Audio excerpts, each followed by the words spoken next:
অভিজিৎ আমাদের সঙ্গে রয়েছেন, সরাসরি অভিজিতের সঙ্গে যোগাযোগ করব। অভিজিৎ, অন্নপূর্ণা ভান্ডার নিয়ে ঠিক কি তথ্য পাচ্ছি আমরা? প্রিয়াঙ্কা, অন্নপূর্ণা ভান্ডার আগামী 1 জুন থেকে দেওয়া হবে। অন্নপূর্ণা ভান্ডার আগামী 1 জুন থেকে দেওয়া হবে এমনটাই জানানো হয়েছে এবং সুস্পষ্টভাবে জানিয়ে দেওয়া হয়েছে। দাদা একটুখানি, আগামী 1 হ্যাঁ, আরে আপনি বলুন না, একটু দাদা বলছি, আগামী 1 জুন থেকেই অন্নপূর্ণা ভান্ডার দেওয়া হবে, এই ঘোষণাই করা হয়েছে। 1 জুন থেকে অন্নপূর্ণা ভান্ডার, মহিলাদের মাসিক 3000 টাকা। আরো একবার দর্শকদেরকে জানাবো, 1 জুন থেকেই অন্নপূর্ণা ভান্ডার, মহিলাদের মাসিক 3000 টাকা।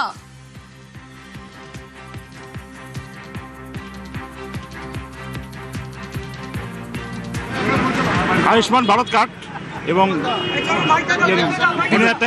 অন্নপূর্ণা ভান্ডার যেটা সেটা দেওয়া হবে। আপনার নাম একটু বলুন। অনন্ত দেব অধিকারী, জলপাইগুড়ি বিধানসভা।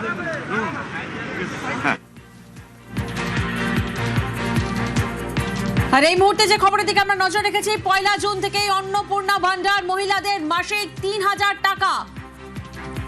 একদিকে মন্ত্রীদের দফতর বিলি করা হলো, সেদিকে যেমন আমরা নজর রেখেছি কোন মন্ত্রী কোন কোন দফতর পেলেন। দিলীপ ঘোষ, তিনি পেলেন গ্রামোন্নয়ন ও প্রাণী সম্পদ দফতর।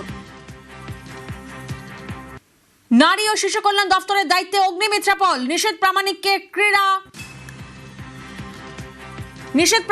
ক্রীড়া ও যুব কল্যাণের দায়িত্ব, উত্তরবঙ্গ উন্নয়নের দায়িত্ব নিষেধ প্রামাণিককে। অশোক কীর্তনিয়া খাদ্য দফতরের মন্ত্রী হলেন। ক্ষুদিরাম টুডু অনগ্রসর শ্রেণী কল্যাণ মন্ত্রী হলেন। পাশাপাশি নজর রাখবো মহিলাদের নজর অন্নপূর্ণা ভান্ডার। 1 জুন থেকেই অন্নপূর্ণা ভান্ডার, মহিলাদের মাসিক 3000 টাকা। 1 জুন থেকেই অন্নপূর্ণা ভান্ডার।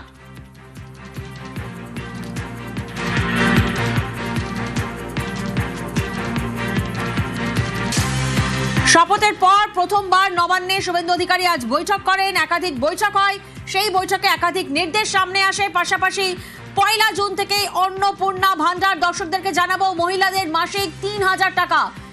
1 জুন থেকেই শুরু হচ্ছে অন্নপূর্ণা ভান্ডার।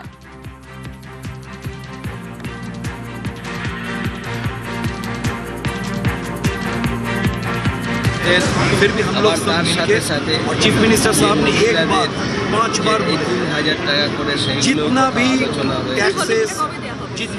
टैक्सेस आने के आना है वो 100। আবির প্রতিনিধি আমাদের সঙ্গে রয়েছেন, সরাসরি আবিরের থেকে জানবো। আবির, অন্নপূর্ণা ভান্ডার নিয়ে কি কি তথ্য পাচ্ছি আমরা? দেখো, 1 জুন থেকে অন্নপূর্ণা ভান্ডার দেওয়ার ব্যাপারে নতুন রাজ্য সরকার পরিকল্পনা করছে এবং আজকে জেলা শাসক থেকে বৈঠক হচ্ছে, সেই বৈঠকের মধ্যেই প্রসঙ্গের কথা উল্লেখিত হয়। এই সমস্ত ঠিকাদাররা ইতিমধ্যেই বাইরে এসেছেন, তাদের বক্তব্য যেহেতু তাদের সংগঠনের পক্ষে অন্নপূর্ণা ভান্ডারের উদ্বেগ ছিল এবং তারাও মহিলাদের আর্থিক সুরক্ষার বিষয় নিয়ে বারবার করে কথা বলেছেন এবং সেই কারণে তারা এই প্রকল্পকে দ্রুত তারা শুরু করে দিতে চাইছেন এবং আজকে এই বৈঠকের ক্ষেত্রে যেমন প্রকল্প কি ধরনের প্রস্তাব দিচ্ছেন তা নিয়ে যেমন কথা অন্নপূর্ণা প্রকল্প যদি দ্রুততার শুরু করতে পারা যায় সে বিষয়ে নিয়েও কথা গিয়েছে এবং সূত্রের খবর 1 জুন থেকে এই অন্নপূর্ণা ভান্ডার প্রকল্প রাজ্যবাসীকে দেওয়ার জন্য যে ব্যবস্থা তা করা হচ্ছে।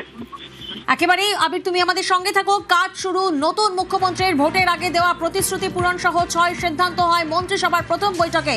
পাশাপাশি অত্যন্ত গুরুত্বপূর্ণ ঘোষণা অন্নপূর্ণা ভান্ডার 1 জুন থেকে শুরু অন্নপূর্ণা ভান্ডার, মহিলাদের মাসে 3000 টাকা। আবির আমাদের সঙ্গে রয়েছেন। আবির, আর আজকের এই বৈঠকে ঠিক কি কি নির্দেশ দেওয়া হয়েছে?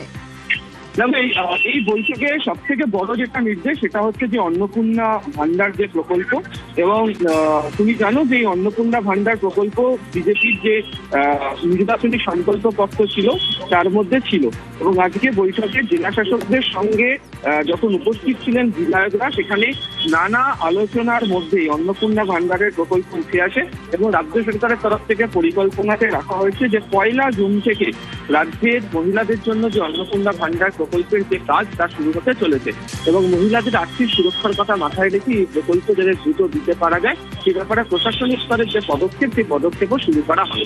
দ্বিতীয়ত এই দিনের বৈঠকের ক্ষেত্রে পরিষ্কার করা হয়েছে দুর্নীতি ইস্যুতে বিজেপির যে লড়াই তারা প্রথম থেকে যেটা বলে আসছিল সেটা কার্যকর হবে এবং কোনো সিন্ডিকেট চলবে না, কোনো ধরনের দুর্নীতির সঙ্গে কেউ জড়িত থাকতে পারবেন না এবং কয়লা গরু পাচারের মতো যে অভিযোগ দীর্ঘদিন ধরেই রাজ্যের বিভিন্ন জায়গা থেকে উঠে আসে তার পরিপ্রেক্ষিতে প্রশাসনিক স্তরে যে ব্যবস্থা গ্রহণ করা হবে এদিনকে তা আরো একবার এই বৈঠকের মধ্যে স্পষ্ট করে দিয়েছেন মুখ্যমন্ত্রী। এর পাশাপাশি তার বক্তব্য হচ্ছে যে দল নয়, মানুষের কথাই শুনতে হবে, সব ধরনের দুর্নীতির বিরুদ্ধে কড়া ব্যবস্থা নিতে হবে এবং সাধারণ মানুষের কথা মন দিয়ে ধৈর্য ধরে শুনতে হবে।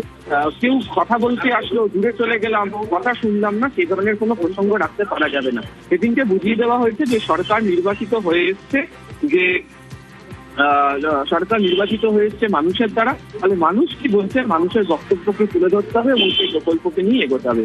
এটাই আজকের বৈঠকের মধ্যে মুখ্যমন্ত্রীর তরফ থেকে নবনির্বাচিত যারা বিধায়ক যারা এসেছিলেন, মন্ত্রী যারা উপস্থিত ছিলেন এবং যারা প্রশাসনিক জেলা শাসক পর্যায়ের যারা আধিকারিকরা উপস্থিত ছিলেন তাদের সামনে বুঝিয়ে দেওয়া হয়েছে। বেশ।